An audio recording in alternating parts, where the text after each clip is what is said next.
Hello, and welcome to another flight review. If you're new here, my name is Jet, and today I'm flying with British Airways and World Traveller Plus on board a 777-200 from Dubai to London Heathrow. British Airways flies out of Terminal 1 here at Dubai International, along with most other airlines that aren't Emirates. There is an extensive duty-free, and although Terminal 1 is a bit older compared to Terminal 3, there are still plenty of options for food and snacks. Terminal 1 also features several airline lounges, including a British Airways lounge and a SkyTeam lounge, but I didn't have time to visit them before today's flight. The terminal is pretty big, and of course my gate for today's flight is D2, which is all the way at the end of the terminal. Fortunately, the terminal features some pretty great windows that provide some awesome apron views.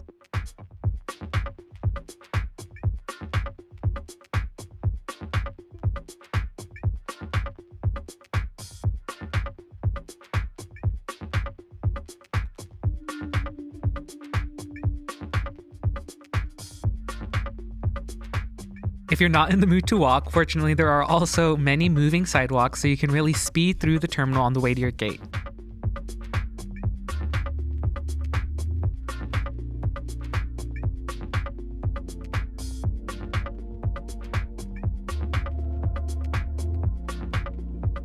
And here we are at my gate for today, D2, which is pretty standard with some organized signage and lines. And like in Europe, you get your boarding pass scanned and then are corralled into a waiting area.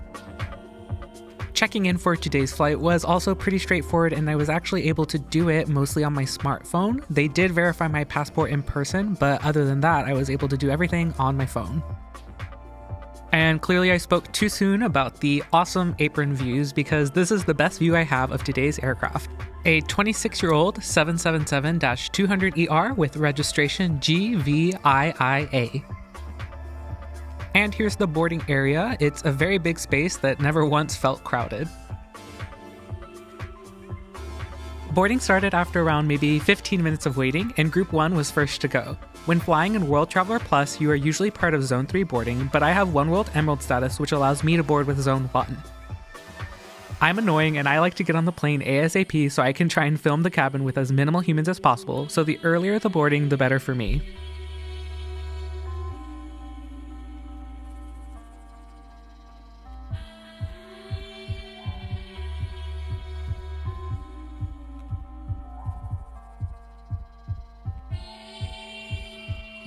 Today's aircraft isn't really showing its age on the outside, but I'm interested to see how it's holding up on the inside.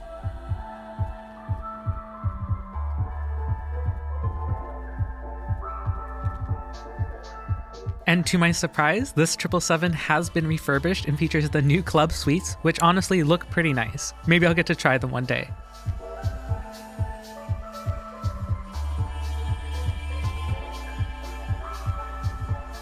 And here's my cabin for today, World Traveller Plus in a 242 configuration on board this 777.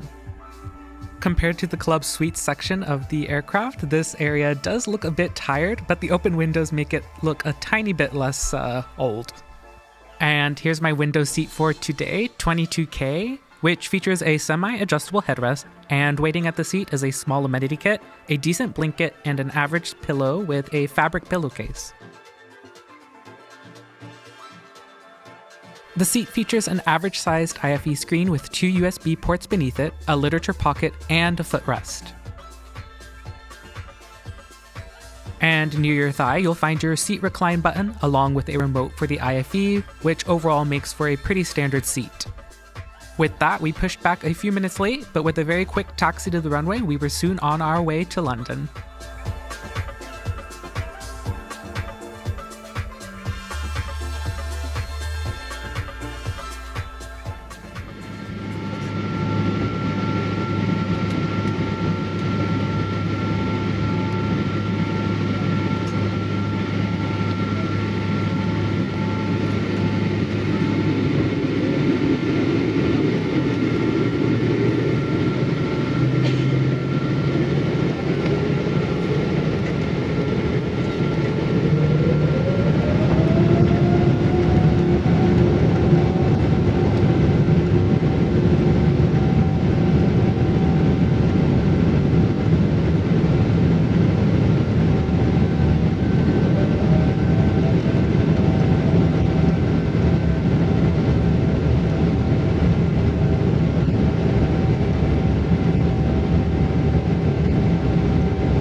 Soon after takeoff, the crew handed out hot towels to kick off our meal service.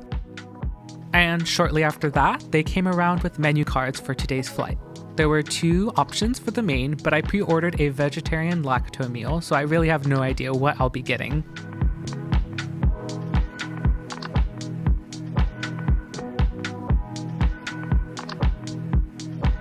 To start, we were offered some pretzels, along with a beverage of choice, which I opted for a Diet Coke.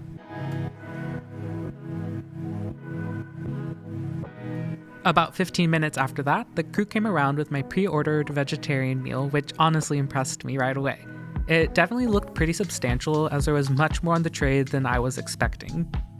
My veg meal consisted of some sort of stuffed pasta shell with some beans and veggies, 2 pieces of bread with cheese and butter, a water bottle, a side salad, and for dessert it was some sort of coconut thing.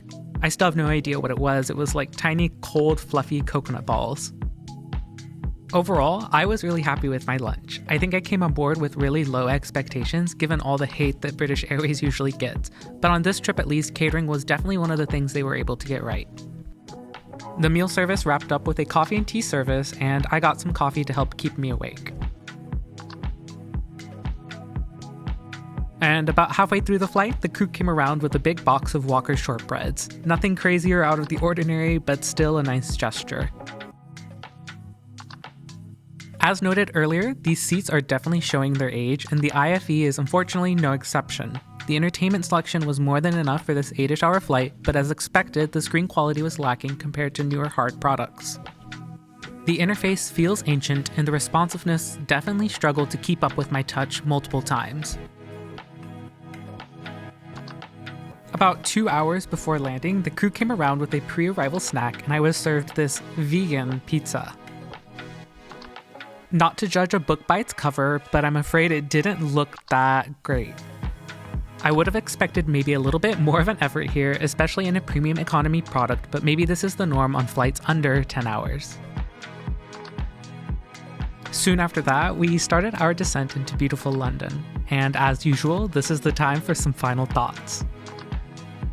Like I said earlier, I boarded this flight with really low expectations. With all of the recent reviews of BA's deteriorating service, lackluster product offering, and so on, I really wasn't expecting much.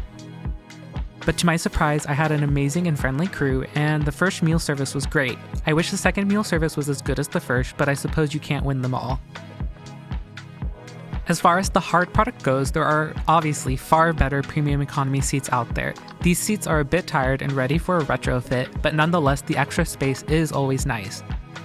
The infotainment screen is just as old as the seat, but still plays movies, which is its main function after all. Although not the newest or shiniest, the seats are still sufficient, but I definitely wouldn't go out of my way to book this seat. Overall, the flight got me from Dubai to London, but it wasn't anything memorable, which is both a pro and a con. I look at flying as an experience, so obviously I would love to be able to look back on a flight and say, hey, that was a great flight and I remember it for this reason. That didn't happen here, but that's okay. To be critical, unfortunately, I don't think British Airways World Traveller Plus is that much of a premium experience. It was nice to have real china and glassware, but unfortunately I think you're just paying for some extra room and not really an experience. And if you've made it this far, I wanted to try something new. I really want to grow my channel even more, so I wanted to try doing a giveaway. I have several amenity kits from first class flights and would love to give one of you the chance to win one. All you need to do is subscribe to my channel and comment below letting me know what your thoughts are on British Airways, or tell me about the best dessert you've ever had on a plane. I'll pick one lucky winner over the next couple of weeks and I'll reach out via DM letting you know.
very warm welcome to London Heathrow Terminal 5, and the time here is just after 10 to 2 in the afternoon. Please remain seated with your seatbelt securely fastened until the fasten seatbelt signs have been switched off. When it is safe to do so, please take care when opening overhead lockers, as items may have moved and could fall out and cause injury. You may now make and receive calls as well as use all data services on your handheld electronic devices. If your journey ends here at Heathrow, please follow the yellow signs for arrival. On arrival, for a smoother journey through the UK border, please be ready with all your documentation and do make sure you use the e-gate. And here we are at London Heathrow. Something I've seen people complain about with BA is the on-the-ground experience at LHR, and I was not spared. After landing, we proceeded to taxi to our gate and we sat there for about 10 minutes. The crew made an announcement and said that there was no ground crew, so we were to wait. After a few more minutes, we started moving, but not into our stand. We were doing laps around the terminal and then finally, after maybe 25 minutes, pulled into our gate. Communication could have been better here, but I've seen far worse instances of this. I was happy it was just 25 minutes. As we sit here and wait, I just wanted to thank you for watching another one of my flight reviews. I'm always thankful for all of you and appreciate you spending your time watching my reviews. I'm editing a Delta Premium Economy flight now and hope to have it up soon. Please be sure to subscribe and follow me on Instagram to stay in the loop. Again, thank you so much.